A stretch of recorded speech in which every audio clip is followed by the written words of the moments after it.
ಇವತ್ತು ಮನೆಯಲ್ಲೇ ತುಂಬ ಸರಳವಾದ ವಿಧಾನದಲ್ಲಿ ಪರ್ಫೆಕ್ಟಾಗಿ ಪನ್ನೀರ್ ಯಾವ ರೀತಿ ಮಾಡೋದಂತ ತೋರಿಸ್ತಿದ್ದೀನಿ. ಭಾಳಷ್ಟು ಜನ ನನಗೆ ಕಾಮೆಂಟ್ ಕೂಡ ಮಾಡಿದರು, ಇದೇನು ದೊಡ್ಡ ಕೆಲಸನೇ ಅಲ್ಲ, ಕೇವಲ ಒಂದು 10 ನಿಮಿಷದಲ್ಲಿ 1 kg ಆಗೋಷ್ಟು ಪನ್ನೀರ್ ತಯಾರು ಮಾಡ್ಕೋಬೋದು. ನೋಡಿ, ಬೆಣ್ಣೆ ಥರ ಬರುತ್ತೆ. ಕೆಲವೊಂದು ಸಣ್ಣ ಪುಟ್ಟ ಟಿಪ್ಸ್ ಕೂಡ ನಾನು ಈ ವಿಡಿಯೋದಲ್ಲಿ ನಿಮಗೆ ಹೇಳ್ಕೊಡ್ತೀನಿ. ವಿಡಿಯೋ ಸ್ಕಿಪ್ ಮಾಡದೆ ನೋಡಿದರೆ ಸಾಕಾಗುತ್ತೆ ಮತ್ತು ನಿಮಗೂ ಕೂಡ ಪರ್ಫೆಕ್ಟಾಗಿ ಅರ್ಥ ಆಗುತ್ತೆ. ನೋಡಿ, ಇಲ್ಲಿ ನಾನು ಫುಲ್ ಕ್ರೀಮ್ ಹಾಲು ತೊಗೊಂಡಿದ್ದೀನಿ, ಒಂದು 2 ಲೀಟ್ರ್ ಆಗುವಷ್ಟು. ನೀವು ಇಲ್ಲಿ 2 ಲೀಟ್ರ್ ತೊಗೋಬೇಕಂತೇನಿಲ್ಲ, 1 ಲೀಟ್ರ್ ತೊಗೊಂಡ್ರು ಭೀ ಇದೇ ಸ್ಟೆಪ್ನ ಫಾಲೋ ಮಾಡಿ. ಮೊದಲಿಗೆ ನಾನಿಲ್ಲಿ ಸ್ವಲ್ಪ ನೀರು ಹಾಕಿದ್ದೀನಿ. ಯಾಕೆ ನೀರು ಹಾಕಬೇಕಂದ್ರೆ ತಳ ಹಿಡಿಯೋದಿಲ್ಲ ಆದರೆ ಅಥವಾ ಹೊತ್ತೋದಿಲ್ಲ, ಹೀಗಾಗಿ ಸ್ವಲ್ಪ ನೀರು ಹಾಕ್ಕೊಂಡು ಹಾಲನ್ನ ಹಾಕ್ಕೊತಿದ್ದೀನಿ. ಮೇನ್ ಪಾಯಿಂಟ, ನಿಮಗೆ ಜಾಸ್ತಿ ಪನ್ನೀರ್ ಬೇಕಂದರೆ ನೀವು ಇಲ್ಲಿ ಫುಲ್ ಕ್ರೀಮ್ ಹಾಲೇ ತೊಗೊಳ್ಳಿ.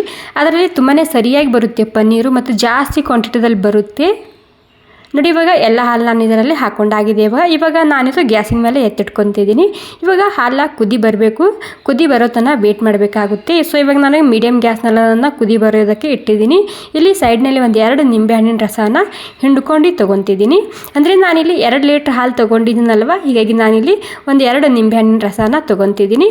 ನೀವು 1 ಲೀಟ್ರ್ ಹಾಲು ತೊಗೊಂಡ್ರೆ ನೀವು 1 ನಿಂಬೆಹಣ್ಣಿನ ರಸ ಸಾಕಾಗುತ್ತೆ.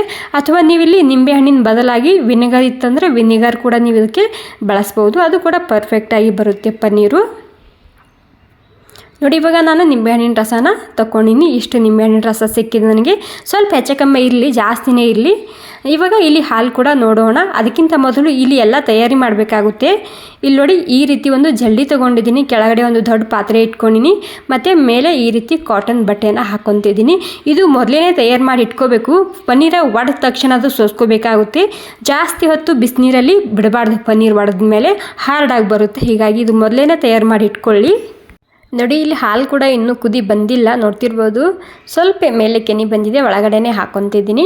ಮತ್ತು ನಿಮಗೆ ಇಲ್ಲಿ ಇನ್ನೊಂದು ಕಿವಿ ಮಾತು, ನಿಮಗೆ ಜಾಸ್ತಿ ಸಾಫ್ಟ್ ಬೇಕು ಪನ್ನೀರ್ ಅಂದರೆ ಮತ್ತು ಜಾಸ್ತಿ ಕ್ವಾಂಟಿಟಿದಾಗ ಬೇಕಂದರೆ ನಿಮ್ಮ ಹತ್ರ ಹಾಲಿನ ಮೇಲಿನ ಕೆನೆ ಇತ್ತಂದ್ರೆ ಇವಾಗ ಈ ಸ್ಟೇಜ್ನಲ್ಲಿ ಹಾಕೋಬೋದು. ಇವಾಗ ಹಾಲು ಕುದಿ ಬಂದಿದೆ. ಹಾಲು ಕುದಿ ಬಂದಾದಮೇಲೆ ನಾನಿಲ್ಲಿ ನಿಂಬೆಹಣ್ಣಿನ ರಸನ ಹಾಕ್ಕೊತಿದ್ದೀನಿ. ಎಲ್ಲನೂ ಸೇರಿಸಿ ಒಮ್ಮೆನೇ ಹಾಕಬಾರ್ದು. ಮೊದಲಿಗೆ ನಾನಿಲ್ಲಿ ಒಂದು 2 ಚಮಚ ಆಗುವಷ್ಟು ಹಾಕ್ಕೊಂಡಿನಿ. ಮಿಕ್ಸ್ ಮಾಡ್ಕೊಂಡಾದ್ಮೇಲೆ ಮತ್ತೆ ಒಂದು 2 ಚಮಚ ಆಗುವಷ್ಟು ಹಾಕ್ಕೊಂಡು ಮಿಕ್ಸ್ ಮಾಡ್ಕೊತಿದ್ದೀನಿ. ಟೋಟಲಿ ಹಾಲು ಕುದಿ ಬಂದಾದಮೇಲೆ ನೀವಿಲ್ಲಿ ವಿನೆಗರ ಅಥವಾ ನಿಂಬೆಹಣ್ಣಿನ ರಸನ ಹಾಕಬೇಕಾಗುತ್ತೆ. ಪನ್ನೀರ ಪರ್ಫೆಕ್ಟಾಗಿ ಬರುತ್ತೆ.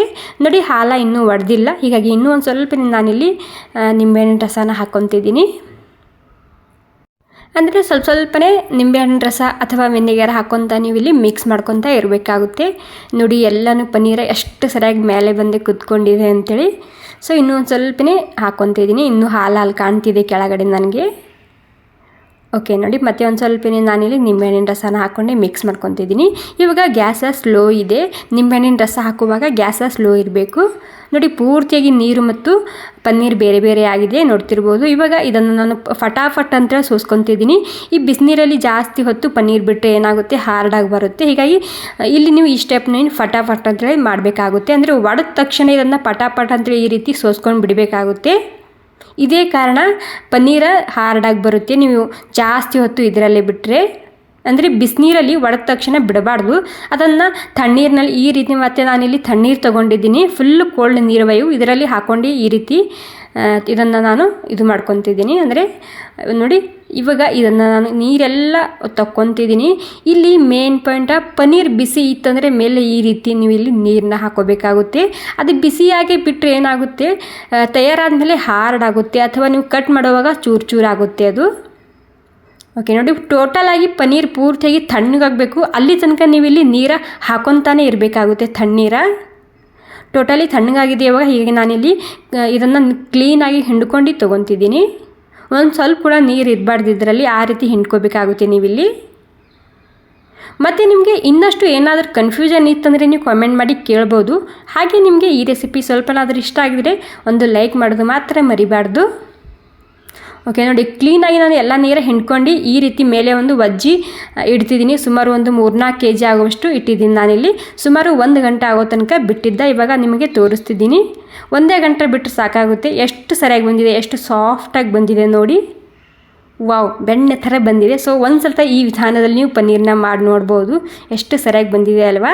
ನಿಮಗೆ ಜಾಸ್ತಿ ಕ್ವಾಂಟಿಟಿದಾಗ ಪನ್ನೀರ್ ಬೇಕಂದರೆ ಮೊದಲೇ ಹೇಳಿದಾಗೆ ಹಾಲಿನಲ್ಲಿ ಒಂದು ಸ್ವಲ್ಪ ನೀವು ಹಾಲಿನ ಮೇಲಿನ ಕೆನೆಯನ್ನು ಹಾಕ್ಕೊಳ್ಳಿ, ಜಾಸ್ತಿ ಪನ್ನೀರ್ ಬರುತ್ತೆ. Okay, thank you.